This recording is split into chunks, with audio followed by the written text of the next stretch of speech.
Breathing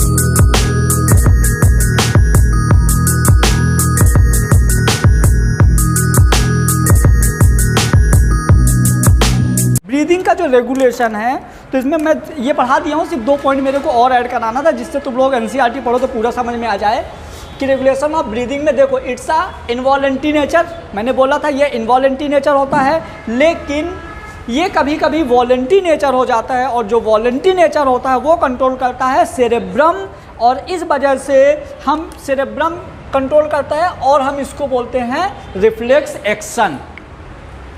कैसे reflex action work करता है, क्या एक्शन पोटेंशियल होता है, ये सारी चीज़ें हम सीखेंगे नर्वस सिस्टम में। कहाँ सीखेंगे? जब मैं पढ़ूंगा रिफ्लेक्स एक्शन और रिफ्लेक्स आर्क। 10th में था बढ़िया, उधर गंजी लगी थी, पानी गर्म हो रहा था, ऐसा डायग्राम था ना वहाँ पे, तो हम उसको बाद में सीखेंगे। अब इस तरह से जो हमारा ब्रीदिंग होता है इसके रेगुलेशन के 2 वे होते हैं।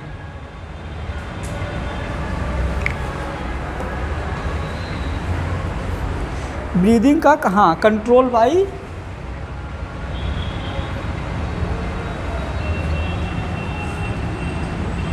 इसके 2 वे होते हैं। एक होता है न्यूरल कंट्रोल, मेनली तो न्यूरल कंट्रोल होता है, जो अभी हमने पढ़ लिया वो पूरा न्यूरल कंट्रोल है। एक और होता है केमिकल कंट्रोल। केमिकल कंट्रोल बहुत इजी है। न्यूरल कंट्रोल मैं यहीं पे बता देता हूँ, अलग से नहीं पढ़ रहे हैं। न्यूरल कंट्रोल में 2 एक्शन काम करते हैं। एक होता है रेस्पायरेटरी, बोलो, रेस्पायरेटरी रिदम सेंटर। एक होता है सेंटर में CENTRE होता है, TRE की TER है ना, सेंटर। एक और होता है न्यूमेटिक सेंटर। अब जो रेस्पायरेटरी सेंटर होता है ये होता है मेडुला ऑब्लोंगेटा, और एक न्यूमेटिक सेंटर होता है पोन्स। जो मेडुला ऑब्लोंगेटा होता है ये किसको रेगुलेट करता है? इंस्पायरेशन नहीं, ये दोनों, ये तो पूरा इनवॉलेंटरी है, ये पूरा तो इनवॉलेंटरी है। ये इंस्पायरेशन को, और जो पोन्स होता है पोन्स किसको करता है? एक्सपायरेशन को, इसको पोन्स मेंटेन करता है। ठीक है, अब देखिए यहाँ पे फिर आ जाएगा, हम ये तो हमने बहुत डिटेल से पढ़ा दिया अभी। अब हम सेकंड नंबर देखेंगे केमिकल कंट्रोल। केमिकल कंट्रोल क्या होता है? स्टेज रिसेप्टर, ठीक है। केमिकल कंट्रोल में कीमो रिसेप्टर्स होते हैं। कीमो रिसेप्टर्स होते हैं मतलब कि जैसे अपना लंग्स की एल्वुलाई है ना, मैं यहीं पे ऐसे बना देता हूँ। जो लंग्स की एल्वुलाई होती है, एल्वुलाई में यहाँ पे बीच में यहाँ पे इनमें कीमो रिसेप्टर्स होते हैं। कीमो रिसेप्टर्स मतलब कि जो केमिकल, जैसे मान लीजिए कि यहाँ पे ऑक्सीजन आ गई, ठीक है, और यहाँ CO2 भरी हुई है, तो इन रिसेप्टर से पता चल जाएगा कि यहाँ पे ऑक्सीजन आई है, कार्बन डाइऑक्साइड है, क्या क्या कौन सी गैस है, इन रिसेप्टर्स के थ्रू पता चल जाएगा। और ये रिसेप्टर्स किसको बता देंगे? न्यूरॉन्स को। और जैसे न्यूरॉन्स को बताएंगे, आगे का हम कौन मेंटेन कर देगा? Neural control. समझ गए कि कौन सा गैस ज़्यादा है, क्या है, बस ये मानो। इस तरह से कीमो रिसेप्टर्स होते हैं, क्लियर। और कीमो रिसेप्टर्स मतलब समझ गए ना, उसमें केमिकल्स के मतलब रिसेप्टर्स उनको पहचान लेता है। इसके बाद और क्या बचा? कीमो रिसेप्टर्स 2 टाइप्स के प्रेजेंट्स होते हैं। कीमो रिसेप्टर्स एक होते हैं कैरोटिड, एक होता है आयोटिक रिसेप्टर है ना। आयोटिक रिसेप्टर्स मतलब कि यहाँ पे जो ब्लड वेसल्स टच में रहती है, और कैरोटिड रिसेप्टर्स जो ब्रेन वाला, क्योंकि ब्रेन वाला अलग सिस्टम था, है ना, तो ये ब्रेन वाला रहता है कैरोटिड रिसेप्टर्स। और ये ऑर्टिक रिसेप्टर्स ये आते नहीं है अपने को, तो मेनली न्यूरॉन वाला याद रखना। ये मैंने एक्स्ट्रा बता दिया कि थोड़ा सा यदि एक्स्ट्रा आ गया तो ये चीज़ें, क्योंकि जो जूलॉजी होती है ना वो थोड़ा एक्स्ट्रा आती है एनसीईआरटी से।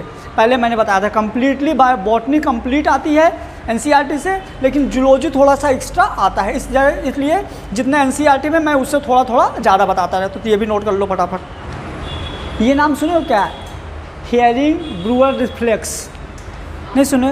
हाँ, ये होता है, देखो मतलब कि जो एल्वुलाई होते हैं ना, एल्वुलाई में जो रिसेप्टर्स होते हैं जो प्रेशर गेन करते हैं कि अब हवा भर गई तो प्रेशर होता है ना, कैसे पता चलेगा ब्रेन को कि अब मतलब वो जो नर्व्स होती हैं। अब सुनो एक चीज़ और ध्यान से, जो इनवॉलेंट्री होती है, हेलो ध्यान से सुनना, अच्छी बात बता रहा हूँ, जो इनवॉलेंट्री प्रोसेस हो रही है, जो हमारी ब्रीदिंग की प्रोसेस हो रही है, ये कंट्रोल करती हैं कौन? न्यूरॉन। लेकिन हमारा दिमाग तो लगता नहीं है, तो फिर न्यूरॉन कैसे? नहीं समझ में आया? ध्यान से सुनो तब तो आएगा। ये जो ब्रीदिंग की प्रोसेस होती है कंट्रोल करता है कौन? न्यूरॉन। और न्यूरॉन तो ब्रेन में चीज़ें रहती हैं, ब्रेन वाली चीज़ें रहती हैं, लेकिन हम जो सांस लेते हैं फिर मैं उसको बोल रहा हूँ ये इनवॉलेंट्री प्रोसेस है। तो फिर कैसे होगा न्यूरल कंट्रोल? मैं क्वेश्चन जो बोला समझ में आया? क्या बोला मैंने? बोला जो ब्रीदिंग होता है, ब्रीदिंग का कंट्रोल एक होता है न्यूरल कंट्रोल, एक केमिकल कंट्रोल। जो न्यूरल कंट्रोल मतलब नर्व्स के थ्रू, और नर्व्स के थ्रू कौन करता है? ब्रेन। लेकिन मैंने इसके लिए ये भी तो बोल रहा हूँ कि ये इनवॉलेंट्री है।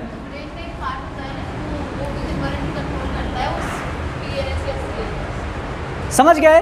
ब्रेन देखो अपनी बॉडी में जितनी भी मैकेनिज्म होती है सारी की सारी मैकेनिज्म करता है कंट्रोल ब्रेन, लेकिन ब्रेन में भी 2-3 पार्ट होते हैं। सेंट्रल नर्वस सिस्टम वॉलेंट्री वाला, ऑटोनॉमस नर्वस सिस्टम खुद में खुद होता है, पेरिफेरल नर्वस सिस्टम तो जो खुद में खुद होता है ना, ब्रेन का एएनएस वाला पार्ट होता है। जब हम ब्रेन पढ़ेंगे ना अच्छे से तो बहुत बढ़िया समझ में आएगा, क्लियर? तो ये हो गया हमारा न्यूरल कंट्रोल। जो ये मैं क्या बता रहा था, हाँ, हेयरिंग ब्रूअर रिफ्लेक्स क्या होता है देखो, तो ये क्या होता है? Stretch receptor present in alveoli. Alveoli में स्ट्रेच रिसेप्टर्स प्रेजेंट होते हैं जो कि gain pressure by apply air. जैसे हवा यहाँ भरती है तो हवा भरने की वजह से एल्वुलाई में दबाव लगेगा कि नहीं? एक प्रेशर लगेगा। तो जो प्रेशर लगेगा उसको जो रिसेप्टर्स गेन करते हैं कि यार यहाँ प्रेशर, जब हम सांस ले रहे हैं तो वहाँ प्रेशर लग रहा है, तो जो प्रेशर लग रहा है इसमें रिसेप्टर्स में, तो हम उसको बोलते हैं हेयरिंग ब्रूअर रिफ्लेक्स। क्योंकि जब प्रेशर लगेगा तो कोई ना कोई एक्शन होगा, है ना? वही हो जाएगा हमारा हेयरिंग ब्रूअर रिफ्लेक्स। तो ये पूरा लिख दो फटाफट।